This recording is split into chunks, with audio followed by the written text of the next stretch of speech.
एक उम्दा कलाकार, एक चहेता सितारा, जिसका दिल, जिसका मन और जिसकी आंखें जा अटकती थी सचमुच के तारों पर।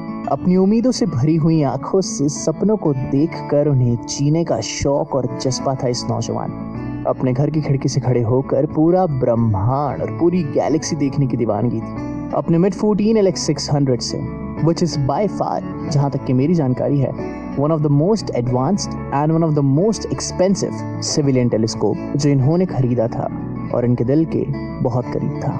फिल्म सेट्स पर हाथों में क्वांटम फिजिक्स की किताबें लेकर घूमना, चांद की जमीन पर एक हिस्से का मालिक, सरस्वती माँ के आशीर्वाद से एक कामयाब बेटा और एक अविश्वसनीय दिमाग, अपने जुनून से भरे हुए मन और अपने सपनों की चाह में बना एक बेहतरीन और एक उम्दा कलाकार। तो आखिर क्यों अपने शहर से मुंबई तक के सफर को तय करने के बाद, अपने हर सपने को सच्चाई में तब्दील करने के बाद, पूरे हिंदुस्तान को अपना बनाकर, उन्हें खुश कर कर, उनका दिल जीत कर, इस कलाकार ने अपने जीवन का गला क्यों घोट दिया? आखिर क्यों इन्होंने नए देखे हुए सपनों की नींव को यूं ही अधूरा छोड़ आत्महत्या कर ली और अपने चाहने वालों को हमेशा अलविदा कह दिया? समझने का प्रयास करेंगे सिर्फ 10 मिनट में। नाम रहेगा इनका सुशांत सिंह राजपूत, और लोगों के दिलो दिमाग में इनका सफर बना रहा टीवी सीरियल पवित्र रिश्ता के मानव देशमुख से बॉलीवुड फिल्म छिछोरे के अनी तक। आप और हम जैसे लोगों के बीच से ही उठा एक सपना। जन्म हुआ था पटना, बिहार में 1986 और तारीख थी 21 जनवरी। एक हंसता खेलता मुस्कुराता हुआ करिश्माई बच्चा जो घर में सबका लाडला था। इनकी 4 बड़ी बहनें थी और ये घर में सबके प्यारे छोटे नवाब की तरह थे।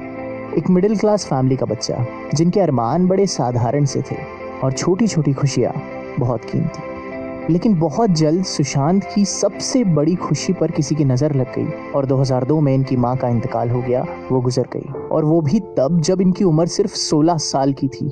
इस त्रासदी ने सुशांत को अंदर से उजाड़ कर रख दिया था, और उसी साल उनका पूरा परिवार पटना छोड़ दिल्ली आकर बस गया। और सेंट केरेंस हाई स्कूल जो ये पटना में पढ़ाई कर रहे थे, उसके बाद उन्होंने कुलाची Hansraj model school new Delhi से अपनी बची हुई शिक्षा प्राप्त की। एक इंट्रोवर्ट और अपने आप को एक शांत स्वभाव के माना करते थे सुशांत, जिन्हें फिजिक्स बड़ी पसंद थी।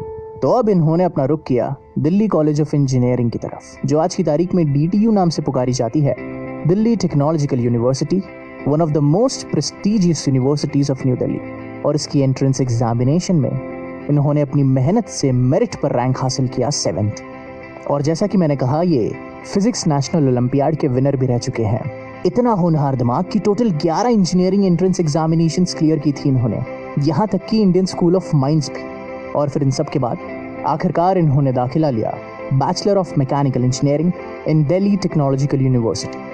यही वो वक्त था और यही वो जगह थी जहां इनका पहली बार वास्ता पड़ा थिएट्रिक्स से, डांस, ड्रामा और स्टेज से। और फिर क्या, परफॉर्मिंग आर्ट से इन्हें आज़ादी महसूस हुई। ये अपने इमोशंस, अपने अंदर की भावनाएं और अपने इंटेलिजेंस को एक्सप्रेस कर पा रहे थे। ये पैशन उन्हें अपनी ऑडियंस से बात करने में मदद कर रहा था। इनके इंट्रोवर्ट बिहेवियर को एक आवाज़ मिली जो वो दूसरों तक पहुंचा सकते थे।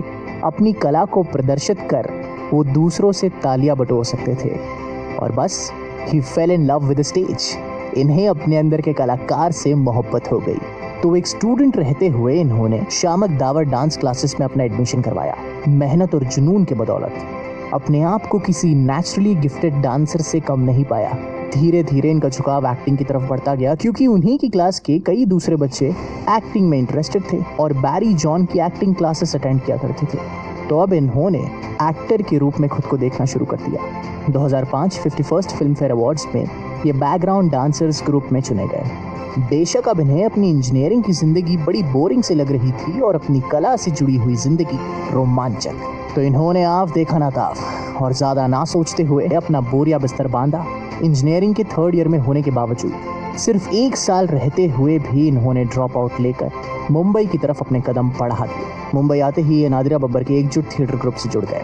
2.5 साल मेहनत करने के बाद इन्हें एक प्ले के दौरान बालाजी टेलीफिल्म्स के कास्टिंग टीम ने देखा और इनकी कला से प्रभावित होकर इन्हें ऑडिशन के लिए इनवाइट किया। अब इनकी किस्मत का सिक्का पलटने वाला था। प्रीत जुनेजा, किस देश में है मेरा दिल, इस सीरियल से इनकी शुरुआत हुई, लेकिन इन्हें असली पहचान मिली और पूरे भारत में इनका नाम बना एकता कपूर की सीरियल पवित्र रिश्ता में मानव देशमुख के किरदार से, जहां एकता कपूर ने इंसिस्ट कर प्रोड्यूसर्स को ये मनवाया था कि ये लड़का जब स्क्रीन पर आकर मुस्कुराएगा तो हजारों देखने वाले इनके कायल हो जाएंगे और कई लोग घायल। और ठीक ऐसा ही हुआ।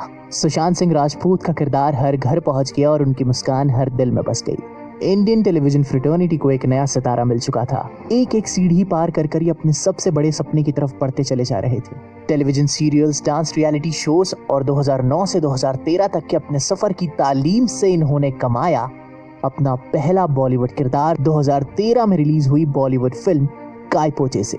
इनका काम और इनके निभाए हुए किरदार ईशान की तारीफ सभी ने की।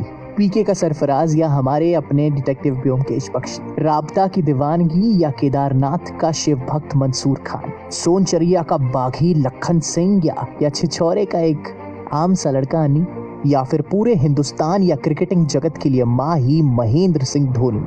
हर किरदार के साथ ये हमारे दिल में बसते जा रहे थे। जिनकी एक ड्रीम लिस्ट थी जहां पर इन्होंने बताया था कि क्रिस्टियानो रोनाल्डो के साथ फुटबॉल खेलना चाहते हैं, औरतों को सेल्फ डिफेंस सिखाना चाहते हैं, 100 बच्चों को नासा में वर्कशॉप के लिए भेजना चाहते हैं, एक एस्ट्रोनॉट बनने का ख्वाब और एक प्रोफेशनल प्लेन को उड़ाने की चाह, लेफ्ट हैंड से क्रिकेट मैच खेलने का सपना, कम से कम 10 डांस फॉर्म्स सीखना, पूरे यूरोप की खूबसूरती एक ट्रेन के सफर में महसूस करना और किसी दिन एक लैम्बोर्गिनी खरीदना। जो अपनी खुली आंखों से इतने सपने जी रहा था, इतने सपनों को जीना चाहता था और पूरे ब्रह्मांड को देखा करता था, आखिरकार उसने अपनी आंखें क्यों बंद कर ली?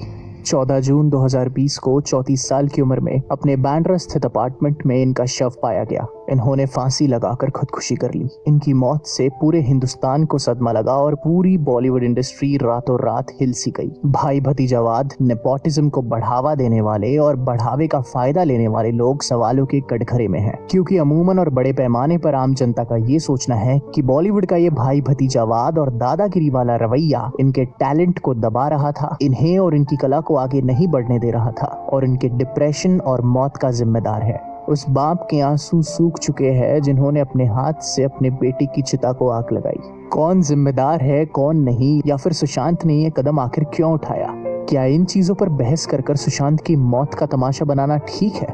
तो मैं ये भी बता दूं कि इन सारी उड़ती अफवाहों के बीच ऐसा कतई नहीं है कि उन्हें काम नहीं मिल रहा था। उनके पास काम का भंडार पड़ा हुआ था और उनकी 3 फिल्में बैक टू बैक रिलीज पर थी। एक अनटाइटल्ड पिक्चर जो वो प्रोड्यूसर वाशु भगनानी के साथ बना रहे थे, दिल बेचारा, जो उनके करीबी दोस्त और उनके पहले कास्टिंग डायरेक्टर मुकेश छाबरा के डायरेक्शन में बनना था, वो 24 जुलाई 2020 को रिलीज हो रही है। उनके मरणोपरांत कोरोना की परिस्थिति को देखते हुए उन्होंने खुद प्रोड्यूसर से मूवी को पोस्टपोन करने की गुहार लगाई और यहाँ तक कह डाला कि हम किसी नाटक को किसी मूवी या थ्रिलर का रूप दे सकते हैं।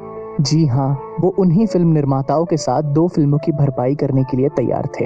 एक और खूबसूरत प्रोजेक्ट उनके पास था, एक मलयालम फिल्म का रीमेक जिसका डायरेक्शन ऑस्कर विनर रसुल पुकुट्टी करने वाले थे और उनकी तीसरी फिल्म थी निर्देशक संजय पूरन सिंह की कमान में।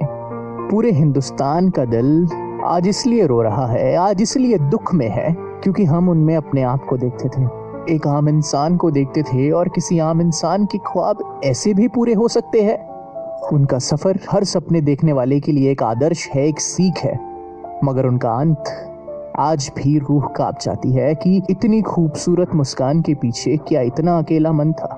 उनके अंतिम संस्कार पर उनके परिवार संग बॉलीवुड से कुछ चंद नाम ही मौजूद थे। ये देखकर दुख होता है और सोचने पर एक व्यक्ति मजबूर होता है कि आखिर क्यों ये शहर इतनी खुशियों का वादा करने के बाद सारी खुशियां छीन लेता है।